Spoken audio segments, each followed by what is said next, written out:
Você abre a porta de casa, sorri, abraça aquela visita com carinho. Ela está entregando um buquê de orquídeas para sua mãe. Conversa animada sobre o futuro, sobre o bebê que diz estar esperando. Horas depois, você está no hospital.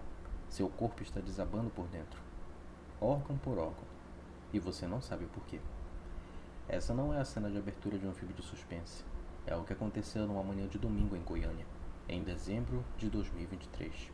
E quem estava do outro lado da porta, sorrindo, abraçando, entregando orquídeas, não era uma visita qualquer. Era a mulher que, minutos antes, tinha envenenado o café da família.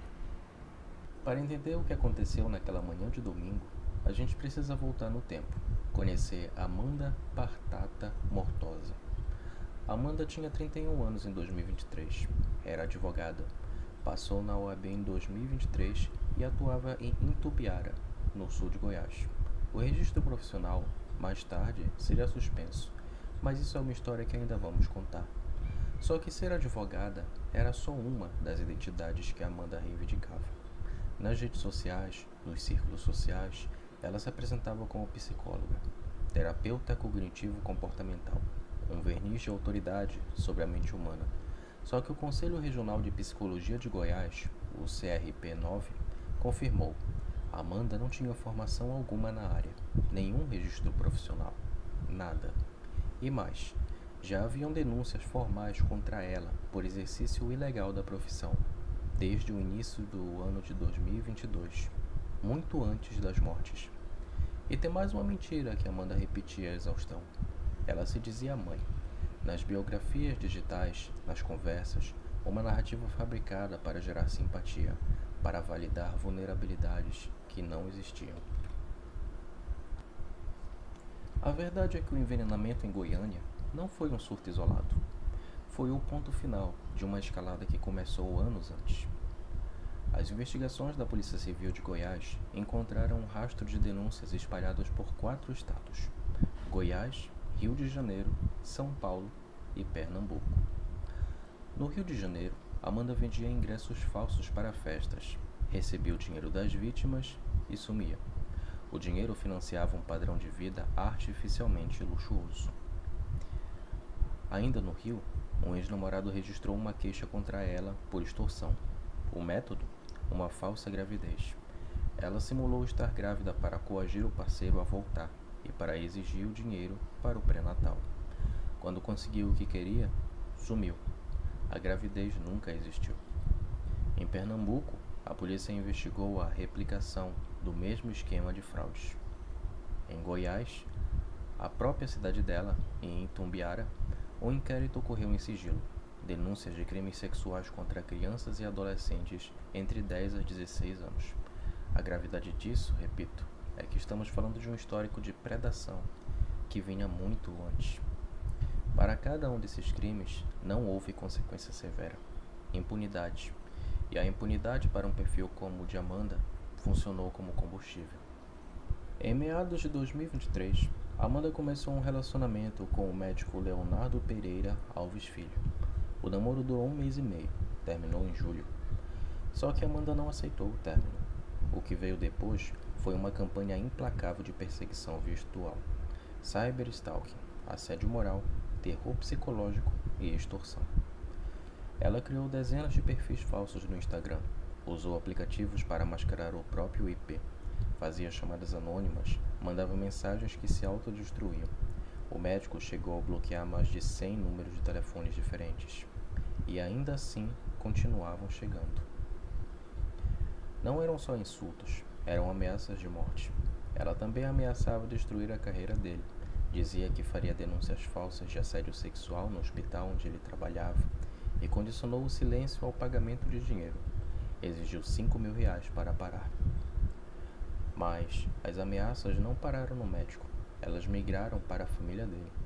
Numa das mensagens, enviadas de um perfil falso, ela perguntou: você tem mais medo de morrer ou de perder quem você ama? Em outra ocasião, advertiu: depois não adianta chorar em cima do sangue deles. Isso não era apenas vingança, era um aviso do que estava por vir, uma declaração de intenção. O plano era destruir o médico, não matando ele, mas matando quem ele amava. Enquanto perseguia o médico anonimamente na internet, Amanda mantinha a face doce e afetuosa diante da família dele. Usou a ferramenta de manipulação mais cruel que tinha, a invenção de uma gravidez. Não era um transtorno psiquiátrico, ela não acreditava estar grávida. Era um estragema, frio, calculado, encenado. O anúncio veio logo depois do término, uma âncora biológica para impedir o médico de cortar laços definitivos e, de quebra, abrir as portas da casa da família Alves para ela.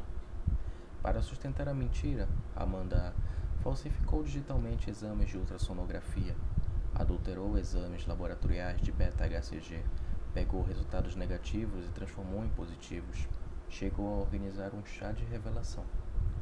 Imagens do evento mostram a primeira vítima fatal, Leonardo Pereira Alves, pai do médico. Ele aparece profundamente emocionado, celebrando a ideia de se tornar avô de uma menina, uma neta que nunca existiria. O tempo começou a apertar, os meses passando sem uma barriga de verdade. Amanda mudou de estratégia, começou a simular um aborto espontâneo. A polícia descobriu que ela pesquisava na internet por fotos de vasos sanitários com água ensanguentada, salvava as imagens e enviava para o ex-namorado. Dizia que estava sangrando, pedia socorro, pedia atenção. O mais perturbador? O delegado do caso descobriu que Amanda usou a mesma tática da falsa gravidez com pelo menos 5 outros ex-namorados. Um ciclo idêntico: anúncio, retenção do parceiro, exigência de apoio, simulação de aborto. 5, fora o médico. Esgotada da narrativa de gravidez, frustrada por não conseguir controlar o ex-namorado, ela começou a planejar a eliminação. As buscas no histórico do Google dela são estarrecedoras. Análise de material biológico. Intoxicação alimentar mata? Qual exame de sangue detecta veneno? Convencida do plano, ela agiu. Em 8 de dezembro de 2023, usou o próprio nome, CPF e cartão de crédito para comprar 100 ml de um composto inorgânico letal pela internet.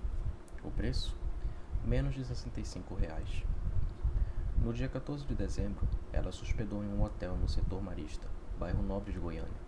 No sábado, dia 16, as câmeras de segurança do hotel gravaram o momento em que ela recebeu a encomenda, uma caixa de papelão selada, entregue por um motorista de aplicativo. Era o veneno. No domingo de manhã, 17 de dezembro, às 8 horas, Amanda foi a um empório e à doceria Mariana Párdomo. Comprou pães de queijo, suco de uva e bolos de pote. Ela escolheu o bolo de propósito. O sabor doce e intenso disfarçaria qualquer alteração e a procedência comercial protegeria a autora. Afinal, pareceria uma intoxicação alimentar. De volta ao quarto de hotel, entre as 8 horas e 11 até as 9, ela violou os lacres dos 2 potes de doce, instalou a quantidade fatal de veneno, trocou de roupa, colocou um vestido branco, pegou uma orquídea de presente e foi para a casa da família. Por volta das 9 da manhã daquele domingo, Amanda tocou a campainha. As câmeras de segurança da residência registraram a cena. O senhor Leonardo Pereira Alves abre a porta, abraça Amanda calorosamente, sorri. A família acreditava na gravidez, ainda via como a futura mãe de um neto. O ex-namorado não estava em casa. Sentaram-se à mesa para o café da manhã. Amanda, o pai do ex-namorado, senhor Leonardo, de 56 anos, a avó, Luzia Teresa, de 86 anos, o tio, de 60 anos, e o avô João, de 82. Então ela serviu os bolos.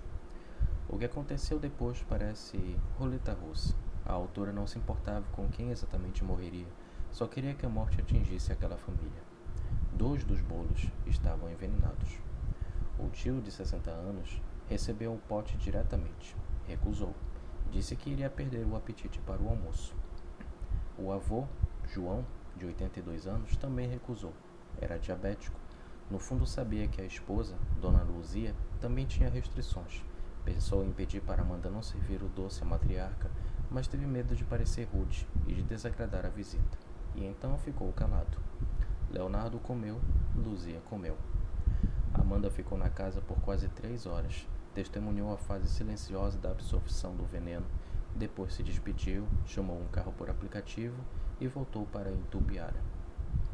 Cerca de 1 hora depois, ela recebeu um áudio no celular. Era Leonardo, a voz agonizante. Ele dizia que estava com dores lacinantes no estômago, diarreia incontrolável, vômito, e que Dona Luzia estava igual. E então, numa demonstração de afeto e contraste brutalmente com a frieza com que envenenou, Leonardo avisou o assassino. Olha, você está grávida. Vai para o hospital porque estou passando muito mal e a minha mãe também. Ele ainda estava preocupado com ela, com o bebê que não existia. Leonardo deu entrada no hospital Santa Bárbara. As equipes médicas descreveram que ele agonizava de dor. O corpo entrou em colapso fisiológico generalizado. Ele morreu na mesma noite. Dona Luzia foi entubada na UTI. Lutou até a madrugada de segunda-feira, 18 de dezembro, e também sucumbiu. Amanda, mantendo a farsa até o fim, só procurou o hospital em Itumbiara perto da meia-noite, quando a família comunicou a morte de Leonardo. No hospital, ela ensinou a sentir mesmo os sintomas. Queria criar um registro para fingir que também foi vítima. 2 mortes, mesma família, mesmo alimento. A suspeita inicial era óbvia: intoxicação alimentar, salmonela, botulismo, algo na comida. A doceria Mariana Pérdomo virou alvo de pânico urbano. Nas redes sociais, a desinformação ocorreu solta. A empresária teve que descartar centenas de lotes de produção, prejuízos enormes. Mas a Vigilância Sanitária e o PROCON inspecionaram todas as unidades, rastrearam validades, métodos de refrigeração e protocolos de armazenamento. Tudo aprovado. Nada de errado com os doces. Então a investigação migrou para a Polícia Científica de Goiás, para o laboratório da perita criminal Maiara Cardoso. O desafio era imenso: encontrar um veneno invisível numa matriz alimentar complexa, sem saber sequer o que procurar. Primeiro, os peritos buscaram fármacos sedativos, opioides, medicamentos controlados, mas não encontraram nada. Depois, fizeram uma varredura de espectrometria de massa para agrotóxicos, mais de 300 tipos de pesticidas, herbicidas e defensivos agrícolas, carbomatos, organofosforados. Testaram um por um, mais de 300 resultados negativos. Foi aí que os peritos deram um passo atrás na linha evolutiva dos venenos. Voltaram para o reino dos metais pesados, dos compostos minerais letais, das substâncias inorgânicas. E encontraram. Nas embalagens do bolo, em 2 das 4, o laboratório identificou o composto classificado como óxido inorgânico, altíssima letalidade celular, sem odor, sem cor, sem gosto. Na literatura forense é conhecido como o rei dos venenos, o arsênio. A polícia manteve sigilo do nome comercial exato do produto para evitar o efeito copycat, para não dar ideias a mais ninguém. Mas a peça final do quebra-cabeça estava montada. A nota fiscal da compra online, as câmeras do hotel, a análise toxicológica, tudo convergia para Amanda. No dia 20 de dezembro de 2023, a polícia foi prendê-la. Mas Amanda tentou em um último ato de manipulação. Antes da prisão, ela supostamente ingeriu comprimidos e acetona. Induziu um colapso. Foi parar na clínica psiquiátrica em Aparecida de Goiânia.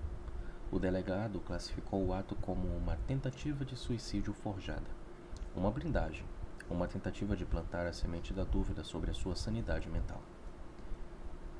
Na delegacia, diante das câmeras da imprensa, ela repetia: "Eu não fiz isso, gente. Eu amava a família." Mas longe das câmeras, no interrogatório formal, o comportamento mudou.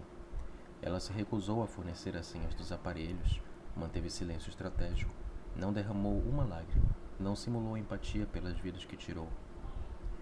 A defesa tentou o caminho da insanidade mental. Pediu um incidente de insanidade. A tese era de que Amanda sofria de problemas psiquiátricos severos. Não tinha capacidade de entender o que fez. A justiça determinou uma junta médica oficial. Psiquiatras forenses avaliaram Amanda, entrevistaram a própria mãe dela, investigaram todo o histórico. O resultado foi implacável. O laudo disse: não há doença mental alienante, não há surto psicótico, não há retardo mental. O que os peritos identificaram foi um transtorno de personalidade, com traços borderline e antissociais. Mas o trecho mais importante do documento dizia: a perícia era plenamente capaz de se determinar sobre os seus atos. E mais tarde, em seus atos, claramente podemos observar características de planejamento, premeditação, cuidados para que sua intenção não fosse descoberta.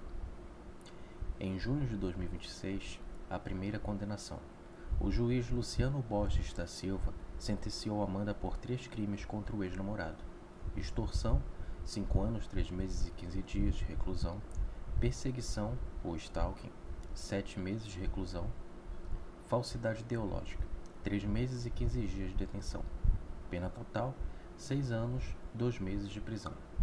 Além de R$ 25 mil de indenização por danos morais. Mas essa foi a primeira parte. Amanda ainda aguarda o tribunal do júri. A acusação será apresentada aos jurados incluem duplo homicídio consumado, triplamente qualificado, pelo uso de veneno, por motivo torpe e por dissimulação, sendo um deles, o da idosa, tem agravante de crime contra o idoso, e 2 tentativas de homicídio, contra o avô e o tio. Segundo estimativas do Ministério Público, a condenação total pode ultrapassar os 100 anos de prisão.